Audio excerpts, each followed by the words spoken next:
இன்னைக்கு ஒரு special day தாங்க. பாப்புக்குட்டிக்கு பேர் வச்சாச்சு. பக்கத்துல இருக்க பிள்ளையார் கோயில்ல தாங்க பிளான் பண்ணியிருந்தோம். ஏர்லி மார்னிங் 3 மணிக்கு எந்திரிச்சு வாழை இலை, ரவா லட்டு, பூரண கொழுக்கட்டை, கார கொழுக்கட்டை எல்லாம் செஞ்சாச்சு. வாழை இலை வச்சு ரவா லட்டு நான் ஒன்ஸ் ட்ரை பண்ணியிருந்தேன். அந்த எசன்ஸோட சேர்த்து சூப்பர் டேஸ்ட்டாக இருந்துச்சுங்க. அதுதான் இன்னைக்கு ஸ்பெஷல் டேக்கும் செய்யலான்னு செஞ்சுருந்தேன். கூட பாசிப்பயிறு பச்சரிசி சக்கரை பொங்கல். இது அம்மாவுடைய ரெசிபி தாங்க. அம்மா எப்பவுமே சக்கரை பொங்கல்ல பச்சை கற்பூரம் கொஞ்சமாக சேர்த்துவாங்க. அது கோயிலில் இருக்கிற மாதிரி சூப்பராக இருக்கும் அந்த வாசனை.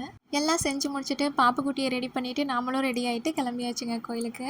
எங்கள் ஊர் சைடு குழந்தையுடைய தாய் மாமா தான் பேர் வைப்பாங்க. ஹஸ்பண்ட் வீட் சைடில் குழந்தையுடைய பாட்டி தான் பேர் வைக்கணும்னு சொல்லிட்டு வழக்கம் இருக்குது. பட் கோவிலில் ஐயர் அப்பா தான் மடியில் பாப்பாவை வச்சு தேன் தொட்டு பேர் வச்சு அரிசியில் பேர் எழுதணும்னு சொல்லியிருந்தாரு. அதனால ஃபைனலி பேர் வச்சுட்டு கொண்டு போன ஸ்வீட்டு கொழுக்கட்டையெல்லாம் ஷேர் பண்ணிட்டு வந்தாச்சுங்க. உங்கள் ஊர் சைடு உங்கள் வீட்டு குட்டீஸ்க்கு யார் பேர் வச்சாங்கன்றதை கமெண்ட்டில் சொல்லுங்கள். கூட பேபியுடைய ஹெல்த் அண்ட் பிரெயின் டெவலப்மெண்ட்க்கான ஆக்டிவிட்டீஸு, பிரஸ்ட் ஃபீடிங் இம்ப்ரூவ் பண்ணுறதுக்கான டிப்ஸு, அம்மாவுடைய வயிறு குறையிறதுக்கான ஃபுட் ஐட்டம் இதெல்லாமே அடுத்தடுத்த வீடியோவில் இருக்குங்க.